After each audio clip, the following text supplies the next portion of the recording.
Sa world of the married, ano ang kaya mong gawin para makawala at makalaya sa isang mapang-abusong asawa? Kung ikaw ang nasa sitwasyon ng mga babaeng babanggitin natin sa kwentong ito, hihingi ka rin kaya ng tulong kay Giulia Tofana? Si Giulia Tofana ay isang Italian serial poisoner noong 17th century. Siya ang responsable sa pagkamatay ng higit sa 600 men gamit ang kanyang self-made poison na Aqua Tofana. Ang mga krimeng ito ay naganap noong Renaissance period na kung saan ang kasal ay may mahalagang papel sa lipunan at kultura ng Italy. Since ang kwento ay nag-start noong 1620s, according to record ay walang surviving pictures itong si Giulia. Ang meron na lang ay pictures ng mga nag-reenact, mga actresses, portraits na gawa ng mga artists, pero yung talagang mukha nitong si real Giulia ay wala. Kumbaga ang naging basis na lang nila rito sa kanyang kwento ay yung journals. Patunay na nag-exist nga itong si Giulia Tofana noong Renaissance period. So balik tayo, nung panahon nga ng Renaissance, ang mga babae kahit sa murang edad ay sapilitang ipinakakasal sa mga lalaki for the sake of political alliances at economic status. Sa oras na sila ay maikasal, nawawala na sila ng kontrol at karapatan sa kanilang sariling buhay. Dito na pumapasok ang roles ng kanilang napangasawa. Dahil kasal na nga, ang mga lalaki na ang nagkakaroon ng kontrol sa lahat ng aspeto ng buhay ng babae. Mula sa kanilang mga karapatang pantao, sa kanilang mga desisyon, pananamit, pananalita, at maging ang kanilang kilos. Kumbaga sa time na ito, puppets lang ang mga babae. Nung panahong iyon, kapag kasal na ang babae ay itinuturing na lamang siyang isang property o item ng lalaki. Nawawalan sila ng legal rights. Lahat ng mga ari-arian na meron sila ay inililipat sa lalaki. Wala rin silang karapatang magmay-ari ng kahit anong properties. At kung magkaroon man, ay kailangan muna nilang kumuha ng permission mula sa kanilang asawa bago nila ito gamitin. Nung panahong iyon, ang mga babae ay nasa bahay lang. Nagluluto, naglilinis, nag-aalaga ng mga anak, kasangkapan lang para magparami ng anak, ganyan. At ang pinaka role nila talaga ay ang sumunod sa utos ng kanilang mga asawa. Wala rin silang karapatang tumanggi, sumagot, o magpahayag man lamang ng kanilang saloobin. In short, wala silang say sa lahat ng bagay. Very good wife ka na kung obedient ka sa asawa mo. And during that time, under total male control sila. Sa kabila ng labis na pang-aabuso at karahasang nararanasan ng mga babae noon, ay nanatiling tikom ang kanilang bibig. Parang tabu, hindi pwedeng ipagkalat sa komunidad na may pinagdaraanan kayong mag-asawa, na inaabuso ka na pala, ganyan. Kasi wala namang pinapataw na kaparusahan sa mga lalaki, puro lang sa mga babae. Kaya hindi mo pwedeng imarites ang asawa mo kahit sa mga friends mo. Nung time na iyon, wala ka rin karapatang mag-breakdown. Hindi ka pwedeng tumakbo sa nanay mo at magsumbong na, "Ma, binugbog ako ng asawa ko. Hindi ako binibigyan ng pera. Iniinsult ang pagkatao ko. Kinakamkam ang ari-arian ko. Sinasakal ako. Aalis na lang ako sa bahay. Hindi ko na kaya. Hihiwalayan ko na lang siya." No, wala kang karapatang magsabi ng ganun. Dapat taga-ano ka lang, taga-yes darling club ka lang. Submissive ka dapat na wife. Halimbawa, binugbog ka kinagabihan. Kahit may latay-latay ka pa riyan, kinabukasan, kailangan mong mag-smile sa mga bisita nyo at mag-pretend na para bang walang nangyari. Everything is fine, my friends. Ganyan. So isipin nyo na lang, no, yung buhay ng isang married woman na pinilit na ngang ipakasal sa lalaking hindi niya gusto tapos wala pa siyang say sa lahat ng bagay. Wala siyang ibang dapat gawin kundi sumunod na lang ng sumunod sa kahit anong ipagawa ng kanyang asawa, no?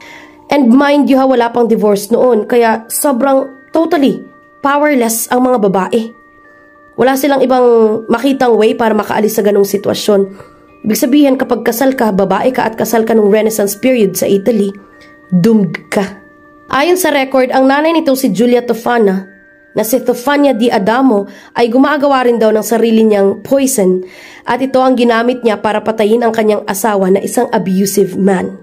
Sinasabi sa ilang articles na maaaring tinuruan nitong si Tofania si Giulia kung paano gumawa ng poison bago pa man siya i-execute ng Holy Office of Inquisition noong 1633 dahil nga sa pagpatay niya sa kanyang asawa. Pero may ilang articles din naman na nagsasabi na itong si Giulia ay likas na matalino.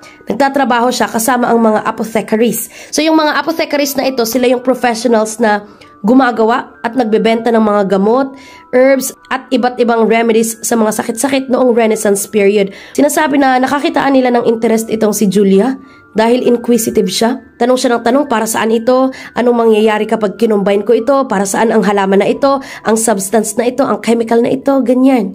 So maaari rin daw na nag-experiment siya ng kanyang sariling poison at naging successful siya na mahanap ang tamang mixtures para sa kanyang deadly poison na Aqua Tofana.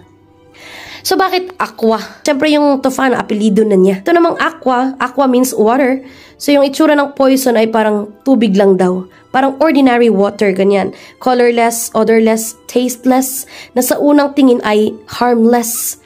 Pero ang 4 to 6 drops pala nito ay pwede na, enough na para makapatay o pumatay ng tao. So ganun katindi, ganun kalakas, ganun katapang yung Aqua Tofana na ito. Para hindi maghinala ang mga tao sa laman noon, isa sa mga ginawa ni Julia ay inilagay niya yung poison na Aqua Tofana sa mga bottles ng perfumes o cosmetic products para yung mga mister hindi di umano maghinala sa kung anong laman noon. Iba naman daw ay inilalagay niya sa mga bote o vials, yung parang nakikita natin sa Quiapo sa ibang lugar na mga lagayan ng panghaplas, pamparegla, o kaya naman ay basta maliit na bote at sasabihin na, ito ay holy water, bumili na kayo, binasbasan ng Pope. Something like that. So, tapos kino-cover niya ito ng religious texts. Ang label ng mga small bottles na iyon, o yung vials na iyon ay Manna of Saint Nicholas of Bari or San Nicolas de Bari para magmukha nga raw itong holy water na galing sa simbahan. Dahil dito, walang nagsuspetsya. Hindi naka-attract ng kahit anong suspicious activities ganyan. Kasi yung lagayan ay parang karaniwan lang. Dahil nga raw sa appearance nito, odorless, tasteless, colorless, madali itong naihahalo sa mga pagkain at inumin nang hindi nahahalata. Ang ginagawa raw ng ibang meses, papatak-patak lang sa mga inumin at pagkain ng kanilang mga asawa hanggang sa unti-unti itong magkasakit at mamatay. So hindi nga naman suspicious kung ganun.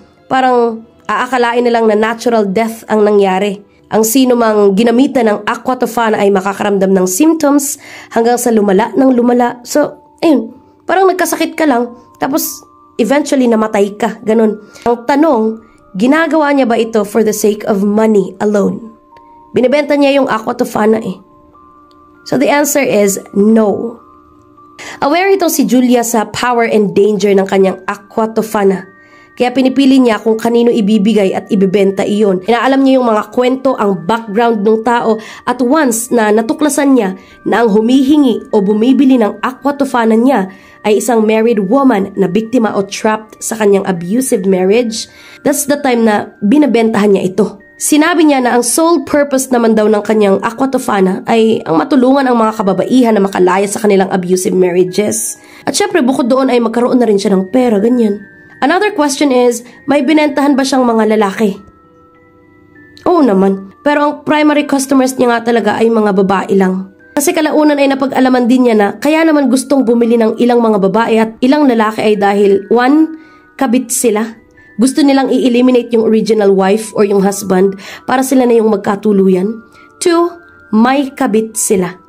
At dahil nga sa sobrang religious yung mga tao sa time na yun, as in religious ha, they pray and pray, go to church almost every day.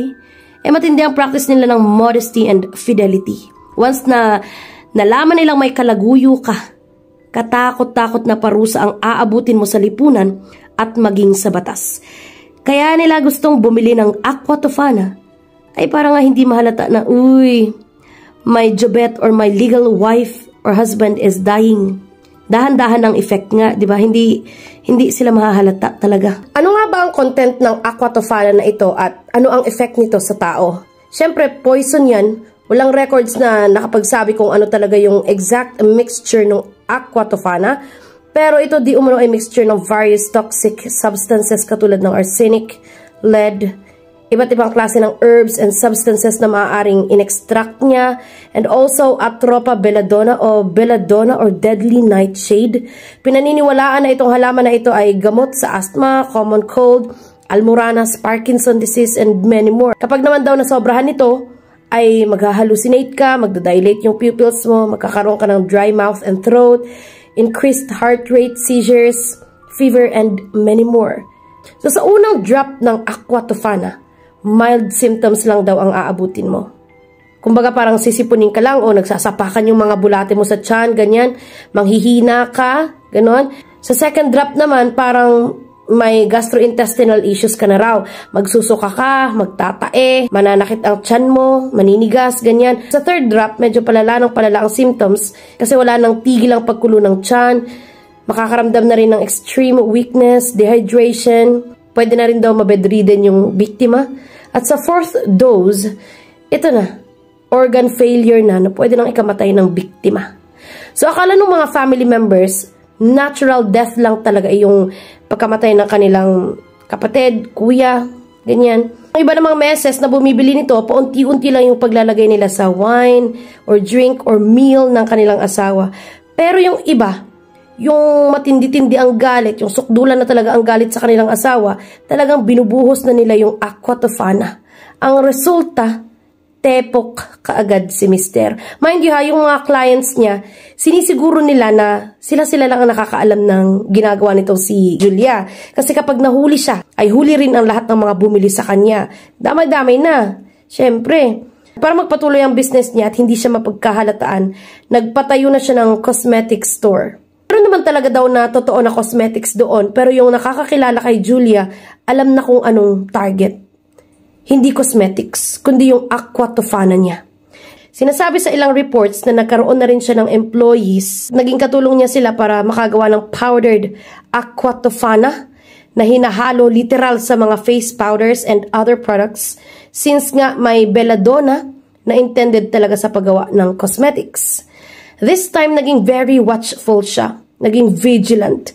Dumarami na kasi ang kanyang clients. Kung minsan, nagugulat siya. Tinatanong niya, paano niyo ako nakilala? Sinong nag-recommend sa inyo? Ganyan.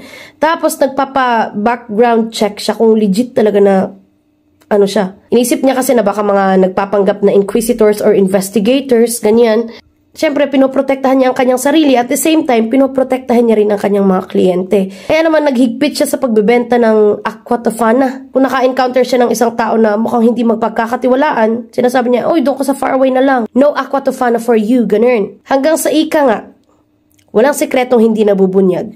Despite the full effort na hindi ito matuklasan ng kahit sino, except doon sa mga trusted friends niya and loyal customers niya, busted sila. Naging suspicious na ang kanilang community. Kasi bakit parang mostly nang namamatay sa kanilang lugar ay mga lalaki, mga husbands, ganyan. Parang may something wrong. Ang bilis ng pagdami ng bilang ng patay. At nung time na yon, yung secret nila about sa Aqua Tofana ay hindi na gaanong nagiging secret. Kumbaga nagsimula siyang pag-usapan ng mga tao. Kahit na nagpatayo siya ng small store niya, nag-rebrand pa nga siya and everything, still, naging usap-usapan na ang chemical na ito. Nakarating ang balitang ito kay Pope Alexander VII at nung panahong iyon, siya ang head of the Catholic Church. Isa sa mga programs niya ay ang i-hunt down yung mga witches or yung mga heretics sa Rome. Kaya inutusan niya ito si Stefano Bracci na isang inquisitor para mag-investigate. Kumbaga itong investigator siya. Nag-hire din itong si Bracci ng spies, informers, ganyan. At ayon din sa ilang articles, may mga wives na inusig ng kanilang konsensya. Hindi sila makatulog sa gabi. Saka iisip na sila nga ang pumatay sa kanilang asawa. Kaya naman, umami na sila sa local police. Another story naman, itong mga kapulisan daw, nung malaman na nga ang tungkol sa Aqua Tofana, hinimok nila ang mga kahit sinong involved ay mag-forward sa kanila. By doing so, pwedeng maging mild yung sentence or parang maging mababawasan yung parusang ipapataw sa kanila or what. Sa takot ng mga babaeng iyon na makulong sa kasong murder, ay sila na mismo ang umamin na ang pinanggagalingan ng poison ay si Julia. Ngayon, kumalat ng balita at alam na ng lahat na si Julia ang tunay na salarin sa lahat ng pagkamatay ng over 600 men from around 1630s to 1659. Dahil nga nalaman na rin niya na tinutugis siya ng otoridad, tumakas siya at nagtago sa Santa Maria de la Vittoria na isang simbahan sa Rome. Nung time na iyon, ang mga simbahan ay wini-welcome ang kahit sinong pumunta roon. Habang nagtatago siya roon, kung ano-ano pang chismis ang kumalat o kinalat ng mga tao tungkol sa kanya doon sa Rome. Nariyang responsable daw siya sa kamatayan ng iba pang mga tao, kung ano-anong binintang sa kanya kahit hindi naman na niya kasalanan. Dahil sa sobrang galit ng mga tao, mas naging active sila sa paghahanap kay Julia. Hanggang sa may nakapagsabi sa kanila na naroroon nga siya sa Santa Maria della Vittoria sa Rome. Agad-agad na sumugod ang mga tao roon. At syempre wala nang magawa ang simbahan sa galit ng tao, kaya isinurrender na nila itong si Julia sa otoridad. So ano na ang nangyari doon sa mga wives na nag-purchase ng Aqua Tofana? Yung iba raw, hinatulan ng kamatayan or execution for murder or manslaughter. Yung iba naman ay nalesen yung sentences nila kasi napatunayang victims talaga sila ng husbands nila. Yung iba naman nag-disappear na lang, hindi na nila malaman kung saan sila nagpunta, kung pinatay ba o tumakas ba or umalis ng Rome, ganyan. Tandaan ha, mahigpit ang batas at ang community noon, lalo na kapag napatunayang guilty ka sa isang crime. As for Julia Tofana, hindi naging malinaw kung tinorture nga ba siya bago siya umamin sa lahat ng kasalanan niya. Pero definitely, umamin siya sa lahat ng krimeng ginawa niya. Umamin siya na, yes, siya ang gumawa ng Aqua Tofana. Sa ginawa niyang pag-amin na iyon, siya at ang iba pa niyang employees na nagbebenta rin ng Aqua Tofana ay pinatay sa pamamagitan ng pagbitay sa kanila sa Campo de Fiore sa Rome. Ang tanong, isa nga ba siyang murderer o savior ng mga kababaihang gustong makalaya sa kanilang abusive marriage?